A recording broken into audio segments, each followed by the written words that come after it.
Hello students, प्रश्नावली 8.1 का इस वीडियो में हम करने जा रहे हैं क्वेश्चन नंबर 11। अगर आपको इससे पहले वाली वीडियो देखनी है तो आपको डिस्क्रिप्शन बॉक्स में आपको उसके लिंक मिल जाएंगे। क्वेश्चन नंबर 11 क्या है, त्रिभुज ABC और त्रिभुज DEF में AB = DE है और AB समानांतर DE है। इसके अंदर AB और DE इक्वल हैं और समानांतर भी हैं, ठीक है। और BC और BC और EF भी क्या हैं, क्या दिया हुआ है, बराबर दिए हुए हैं BC और EF और समानांतर भी दिए हैं। इसके अंदर हमें ये 6 पॉइंट प्रूव करने हैं। तो देखते हैं हम कैसे करते हैं क्वेश्चन नंबर 11 में हमें जो यहाँ से लेके यहाँ तक दिया हुआ है इसको हम दिया है लिखेंगे और एक बार अच्छे से देखते हैं कि हमें क्या क्या दिया हुआ है। दिया है में आप लिख देंगे त्रिभुज ABC और DEF। दो त्रिभुज दिए हुए हैं हमें, ABC और DEF, ठीक है। इनमें AB बराबर दिया हुआ है DE के और AB जो है समानांतर भी दिया हुआ है DE के। साथ ही हमें BC और EF ये दोनों बराबर दिए हुए हैं, BC और EF बराबर दिए हैं और समानांतर भी बताए गए हैं। शीर्षों ABC को क्रमशः शीर्षों DEF से जोड़ा जाता है। A को D से, B को E से, B को E से, C को F से जोड़ा जाता है। हमें दर्शाना है, सबसे पहले हमें क्या दर्शाना है कि ABED एक समानांतर चतुर्भुज है। ABED ये जो चतुर्भुज बन रहा है ये हमें सिद्ध करना है कि ये समानांतर चतुर्भुज है। तो ये बहुत ही आसान है, देखो कैसे सिद्ध करेंगे। हमें ये दिया हुआ है कि AB बराबर में DE और AB समानांतर DE, AB और DE बराबर भी हैं, समानांतर भी हैं। अगर हमें जैसे ये एक चतुर्भुज तो है ही है, देखो ABED एक चतुर्भुज है, इसमें दो इसके अंदर AB और DE इक्वल है, AB और DE बराबर दिया हुआ है और समानांतर भी। अगर हमें देखो दो आमने सामने की भुजाएं हैं, एक तो ABDE और एक ADBE। अगर इन दोनों में से कोई भी एक हम बराबर और समानांतर सिद्ध कर देते हैं या वो हमें दिया होता है तो वो चतुर्भुज क्या हो जाता है, समानांतर। तो ये हमें सब दिया ही हुआ है, बस हमें लिखना है कि ABDE इक्वल दिया हुआ है और AB और DE समानांतर है। इसीलिए हम कह सकते हैं ABED एक समानांतर चतुर्भुज है। तो इन क्वेश्चंस में और कुछ भी नहीं होता, लिखने का एक तरीका होता है, उसको आपने लिखना सीखना है। ऐसे ही सेकंड पार्ट में हमें बोला है BEFC। देख लेते हैं क्या है BEFC। ये एक समानांतर चतुर्भुज है, ये एक समानांतर चतुर्भुज है। तो इसके अंदर भी हमें BC जो है EF के इक्वल दिया हुआ है, BC EF के इक्वल दिया हुआ है और समानांतर भी बोल रहा है, ये बराबर भी है समानांतर भी है।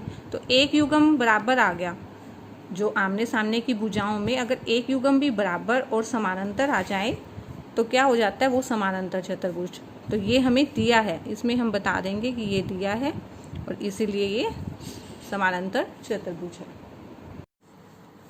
अब ये थर्ड पार्ट में हमें प्रूव करना है कि AD जो है समानांतर है CF के, AD CF के समानांतर और बराबर है। AD CF के समानांतर भी है, बराबर भी है। अब देखो अभी हमने ये क्या किया कि ये जो चतुर्भुज है समानांतर है, ये हमने प्रूव किया है, ठीक है। जब ये प्रूव किया है तो इसका मतलब क्या हो जाएगा कि AD और BE क्या आ जाएंगे, AD = BE आ जाएगा और AD समानांतर BE आ जाएगा। क्यों आ जाएगा, क्योंकि ABED एक समानांतर चतुर्भुज है, ठीक है। समानांतर चतुर्भुज है तो इसकी सब आमने सामने की भुजाएं समानांतर हो जाएंगी, इसीलिए AD = BE और समानांतर, ठीक है। ऐसे ही क्या है इसके अंदर, क्योंकि ये वाला त्रिभुज भी हम समानांतर चतुर्भुज है, BEFC भी समानांतर चतुर्भुज है, इसलिए BE जो है समानांतर क्या आ जाएगा, जो CF है CF = BE और CF समानांतर BE, हो जाएगा ना, क्योंकि BEFC एक समानांतर चतुर्भुज है। ठीक है, ये स्टेप क्लियर हो गया। क्योंकि ये समानांतर चतुर्भुज है तो आमने सामने की भुजाएं इसकी बराबर और समानांतर होगी, ऐसे इसमें भी CF जो है BE के समानांतर और बराबर आ जाएगा। अब इन दोनों को अगर हम देखें, इसको एक नाम दें, इसको दो नाम दें, क्योंकि AD भी BE के बराबर है और CF भी BE के बराबर है। जब ये दोनों ही BE के बराबर हैं तो आपस में भी बराबर हो जाएंगे। ठीक है, तो इसका मतलब क्या है, AD जो है CF के बराबर हो जाएगा, 1 और 2 से बराबर भी हो जाएगा। और देखो AD भी BE के समानांतर है, CF भी उसके समानांतर है। जब दोनों चीज़ें एक चीज़ के लाइन के समानांतर होंगी, यानी AD भी BE के समानांतर है, CF भी BE के समानांतर है, इसका मतलब है AD भी CF के समानांतर होगा। तो AD समानांतर CF 1 और 2 से ये क्लियर हो जाएगा। ठीक है, यही हमने प्रूव करना था थर्ड पार्ट में कि AD समानांतर है CF के और इक्वल है। ठीक है, ये है थर्ड पार्ट। अब फोर्थ पार्ट में क्या करना है, फोर्थ पार्ट में बताना है कि ACFD एक समानांतर चतुर्भुज है। ACFD समानांतर चतुर्भुज है। देखो ये तो बड़ा आसान हो गया, क्योंकि देखो इससे पहले वाले पार्ट में हमने इसके क्या प्रूव कर दिया कि इसके आमने सामने की भुजाएं क्या हैं, समानांतर भी हैं और बराबर भी हैं। एक युग्म भी अगर हम बराबर और समानांतर कर दें तो फोर्थ पार्ट में हम क्या कह देंगे, फोर्थ पार्ट में हम कह देंगे क्योंकि AD CF के बराबर है और समानांतर भी है, तो इसका मतलब है AD CF एक समानांतर चतुर्भुज है, समानांतर चतुर्भुज है। ठीक है, इसमें सारे पॉइंट्स एक दूसरे से रिलेटेड हैं। अब ये समानांतर चतुर्भुज यानी फोर्थ पार्ट हमने प्रूव कर दिया, इससे ही बन गया ये। तो थर्ड पार्ट प्रूव होते ही फोर्थ भी प्रूव हो गया। अब देखो फिफ्थ पार्ट इससे रिलेटेड है कि AC इक्वल टू DF। आप ये देखो कि ये जब चतुर्भुज समानांतर है तो AC भी तो DF के बराबर हो जाएगा। ठीक है, जब ये समानांतर चतुर्भुज है तो आमने सामने की भुजाएं बराबर हो जाएंगी, इसलिए हम लिख देंगे AC इक्वल टू DF। तो इसमें फिफ्थ पार्ट में कैसे लिखेंगे, ADCF एक समानांतर चतुर्भुज है, समानांतर चतुर्भुज है, इसीलिए क्या आ जाएगा, इसके सामने की भुजाएं नहीं, AC equal to DF, AC equal to DF हो जाएगा। नाउ सिक्स्थ पार्ट में क्या प्रूव करना है कि त्रिभुज ABC, अब ये जो त्रिभुज ABC है और DEF है, इन दोनों को हमने क्या प्रूव करना है कि ये सर्वांग सम है। तो इन दोनों त्रिभुजों में आप देखो, ये तो हमें दिया ही हुआ है कि AB DE के बराबर है, शुरू में ही दिया हुआ है, तो AB इक्वल टू DE।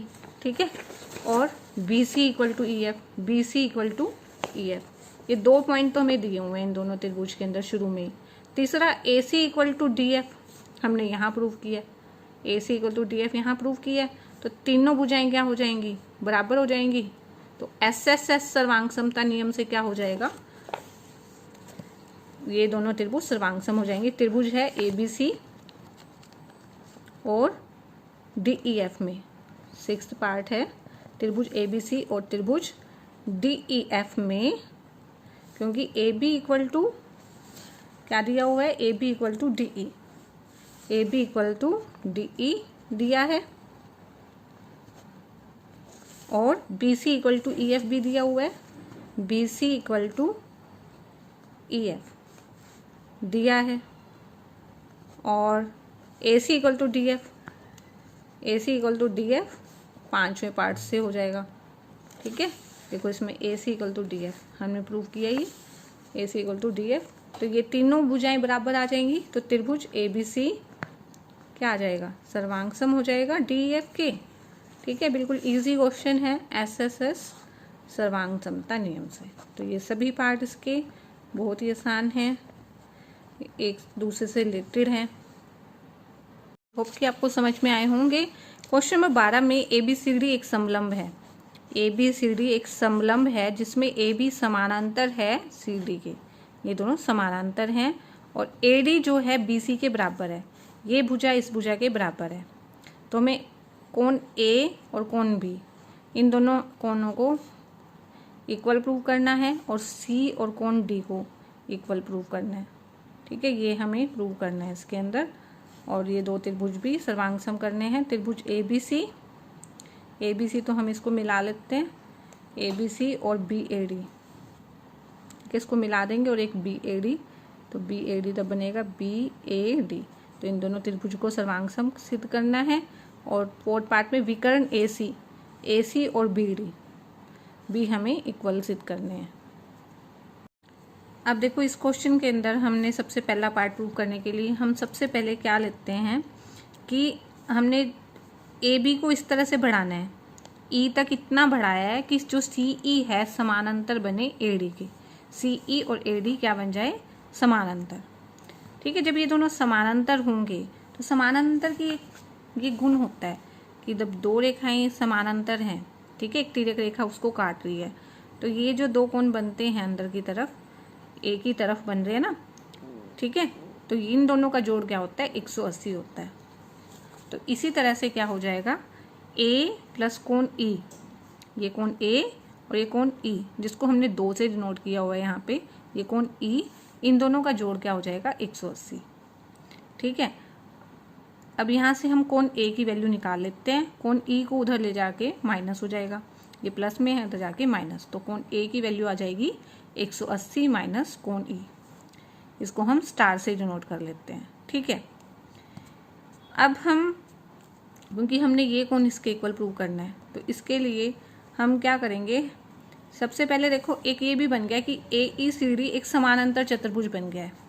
ये जो चतुर्भुज है समानांतर बन गया, क्योंकि देखो ए बी जो है समानांतर है सी डी के, ये तो दिया ही हुआ है हमें, ये दोनों समानांतर है, और ये हमने बनाया ही ऐसा है कि ये समानांतर बने, तो इसीलिए ये क्या बन गया, समानांतर चतुर्भुज। जब ये समानांतर चतुर्भुज है इसलिए ए डी किसके बराबर हो जाएगा, सी ई के। ए ई सी डी एक समानांतर चतुर्भुज है क्योंकि ये दोनों रेखाएं समानांतर दी हुई हैं, तो A D equal to C E हो जाएगा। ठीक है, और A D equal to B C हमें दिया हुआ है, A D equal to B C, यानी ये लाइन और ये लाइन दोनों बराबर हैं, ये दोनों हमें दी हुई हैं। देखो ये लाइन इसके बराबर है, ए डी अगर 5 सेंटीमीटर है तो ये भी 5 है, और ये 5 है और ये भी 5, ये दोनों हमें बराबर दी हुई है, तो ये भी इसके बराबर हो जाएगी ना, इसलिए क्या हो जाएगा, B C equal to C F. ठीक है, A D equal to B C हमें दिया हुआ है, तो 1 और 2 से इसको 1 और इसको 2 लिख दें तो क्या हो जाएगा, ये दोनों रेखाएं भी बराबर हो जाएंगी, बी सी जो है सी ई के बराबर हो जाएगी। ठीक है, ये समझ में आ गया कि ये दोनों बराबर हो गई हैं रेखाएं। जब ये दोनों रेखाएं बराबर हो गई हैं तो ये जो कोण है ये दोनों बराबर हो जाएंगे। देखो हम क्या करते हैं, अगर ये दोनों रेखाएं बराबर हैं, ठीक है, ये ए बी सी है, अगर ए बी इक्वल टू ए सी है तो आप देखते हो समद्विबाहु त्रिभुज में क्या होता है, कोण बी बराबर में कोण सी हो जाता है ना, कोण बी बराबर में कोण सी। इसी वजह से यहाँ कोण 1 बराबर में कोण 2 हो जाएगा। ठीक है, कोण B equal to E B लिख सकते हैं इसको, लेकिन बी इसलिए नहीं लिखेंगे हम क्योंकि हमें A plus B, A equal to B जो क्या है, तो ए इक्वल टू बी ये वाला है, इसको बी कोण बोला गया है बुक में। ठीक है, तो इसको हमने जो इस तरफ बना है इसको या तो आप ई बी सी लिखो, वो लंबा हो जाता है लिखने में, इसलिए हम इसको कोण 1 से डिनोट कर देते हैं कि कोण 1 बराबर में कोण 2। ठीक है, ई को तो आप वैसे कोण ई भी रखे रह सकते थे क्योंकि ई पे तो एक ही तरफ कोण बन रहा है, लेकिन हमने दोनों का जब इसको 1 नाम दिया तो उसको भी 2 दे दिया। ठीक है, कोण 1 बराबर में कोण 2। अब आप देखो यहाँ पे जो बी है एक सीधी रेखा है, बी एक सीधी रेखा है, तो 1 + 3 क्या हो जाएगा, ये रैखिक युग्म नहीं बन गया। रैखिक युग्म में कैसे बनता है, एक रेखा है उसको कोई तिर्यक रेखा काट लिया तो इन दोनों का जोड़ क्या हो जाता है, 180 हो जाता है। तो हम क्या कर देंगे, कोण 1 + कोण 3 क्या कर देंगे, 180। ठीक है, रैखिक युग्म है। कोण 3 क्या आ जाएगा फिर, 180 - 1, कोण 3 की वैल्यू निकालेंगे 180 - 1, और 1 को हमने बोला क्या हुआ है दोबारा से क्योंकि ऊपर बार देखना पॉसिबल नहीं है ना, तो ये है, ये कोण 1 और ये कोण 2 है। ठीक है, इसको हम बी ही रहने देते हैं क्योंकि हमें कोण ए प्लस बी क्या दिखाना है, एक कोण ए बराबर में कोण बी दिखाना है।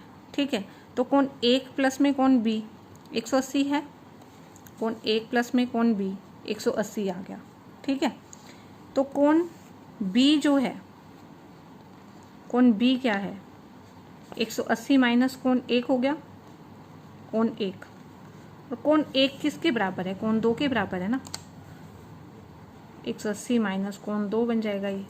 ठीक है, और कोण 2 को आप क्या लिख सकते हो, कोण 180 माइनस कोण 2 है क्या, कोण 2 है तो ई ना, कोण 2 ई कोण है। ठीक है, तो कोण बी किसके बराबर आ गया 180 माइनस ई। इसको एक बार फिर से देखो कि ये मैंने क्या लिखा है, रैखिक युग्म 1 जमा बी को हम 180 लिखेंगे।